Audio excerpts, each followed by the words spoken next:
भाभी का आने का आंटी ने हमें क्यों नहीं बताया? जाहिर है कोई खुशगवार मुलाकात तो रही नहीं होगी। मैं भाभी को एसएमएस कर रहा हूँ, तुम बेफिक्र रहो।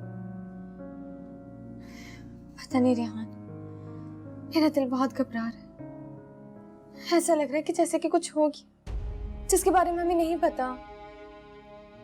देखो रबाब, अगर हम भी दूसरों की तरह लड़ते रहेंगे ना तो मामला और ख़राब होगा।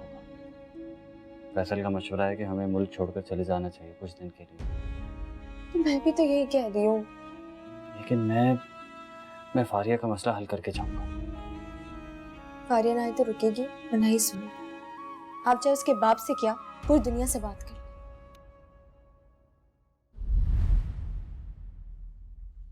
क्या सोच कर गए थे तुम फारिया के घर? अपना घर बचाने के लिए। अपना घर बचाने के लिए इसके घर जाते, मरियम के हाथ में तलाक के कागज पकड़ाते और इसे भी घर छोड़कर आते। आपकी ये ख्वाहिश कभी पूरी नहीं होगी।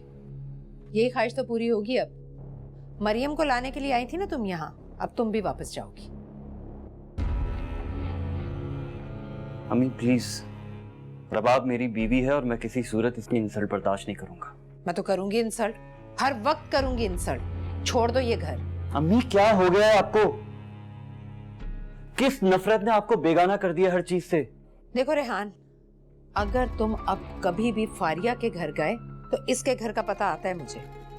इसके घर जाके इसके मोहल्ले, इसके खानदान में इन दोनों बहनों की करतूतें बता दूंगी मैं।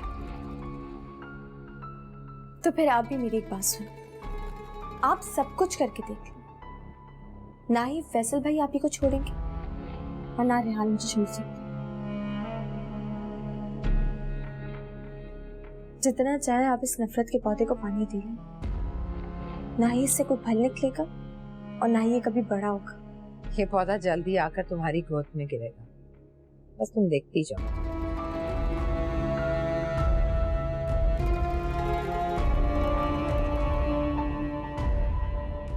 रबाब चलो। कहाँ?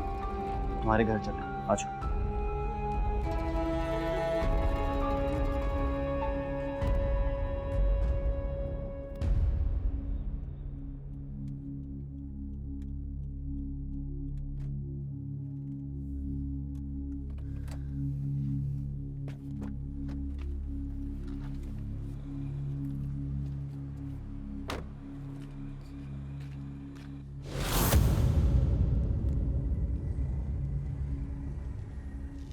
क्या हुआ? दरवाजा बंद है। तो पिछला दरवाजा नहीं है? नहीं, दरवाजा तो यही है। अच्छा, अगर कहो तो आस पड़ोस से मालूम करूं। अब इतनी रात को पता नहीं लोग क्या सोचेंगे, और अगर किसी ने मुझे देख लिया तो न जाने क्या क्या बातें बनाएंगे। ठीक कह रही हो। चलो फिर चलते हैं, यहाँ खड़े रहने का क्या फायदा।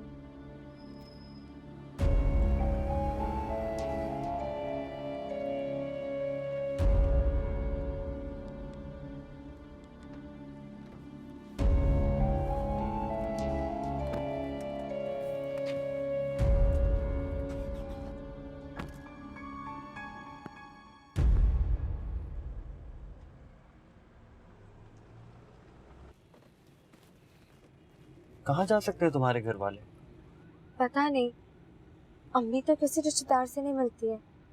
खास तौर पे जब से आप ही की रुखसती रुकी है तब से तो अम्मी ने मिलना जुलना ही छोड़ दिया सवालों के डर से। मरीम भाभी की कोई दोस्त वगैरह? नहीं, ऐसी तो कोई दोस्त नहीं है जिसके घर जाके रहने लगे। कहीं किसी दूसरे शहर तो नहीं चले गए? हाँ, अम्मी के कुछ रिश्तेदार भावलपुर में रहते हैं, लेकिन अम्मी की तबीयत सफर वाली नहीं थी। भाभी मेरा फोन भी रिसीव नहीं कर रही। भाभी ने मेरे एसएमएस का जवाब भी नहीं दिया। इनफैक्ट उन्होंने मेरा नंबर भी ब्लॉक किया हुआ। रेहान, ये नामुमकिन है। हमारे घर पे ताला ऐसे नहीं लग सकता। जरूर कोई ना कोई बात। मैं फिर सुबह आके पता करता हूँ। इस वक्त तो वाकई बहुत रात हो गई।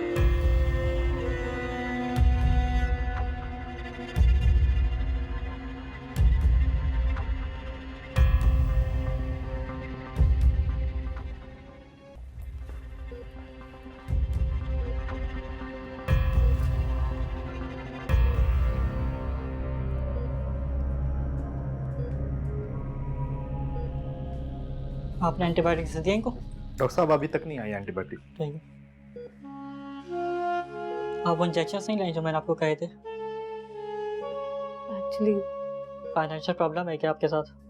जी डॉक्टर साहब। आप मुझे पहले बताती तो मैं कुछ करता। हमारे पास आते हैं काफ़ी लोग फंड्स के लिए। मैं खुद कुछ करती हूँ डॉक्टर साहब। देखिए इसमें शर्माने की कोई बात नहीं, गुर्बत कोई जुर्म नहीं है। अगर आप आसानी से कर सकें तो मुझे बता दें, वरना मैं कुछ करता हूँ फिर। लेकिन ये है कि इनकी दवाई डिले ना होनी चाहिए।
I know, Tony.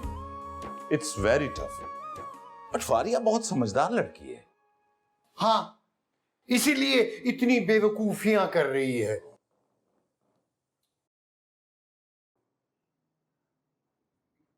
लोग ना बात को बहुत बड़ा चढ़ा के पेश करते हैं। मैं फैसल को भी जानता हूँ, he is a very good boy. और अगर फारिया उसे पसंद करती है तो इसमें बुराई क्या है? उसकी किस्मत अगर उसे वहां तक ला रही है तो तुम कैसे रोक सकते हो? हाँ, मगर मैं बदनामी से डरता हूं। उसका भाई मेरे घर आकर मुझे ऑलमोस्ट धमकी देकर गया है। और सबसे बड़ी बात यह कि फैसल का पहले से निकाह है, और ये तुम अचानक फारिया की हिमायत क्यों करने लगे? मैं फारिया का नहीं, मोहब्बत का हामी हूं। उसके निकाह को 3 साल हो चुके हैं। और फिर तुम्हारी भी तो मंगनी कहीं और हुई थी, फिर तुम्हारे जिद पे तोड़ दी गई।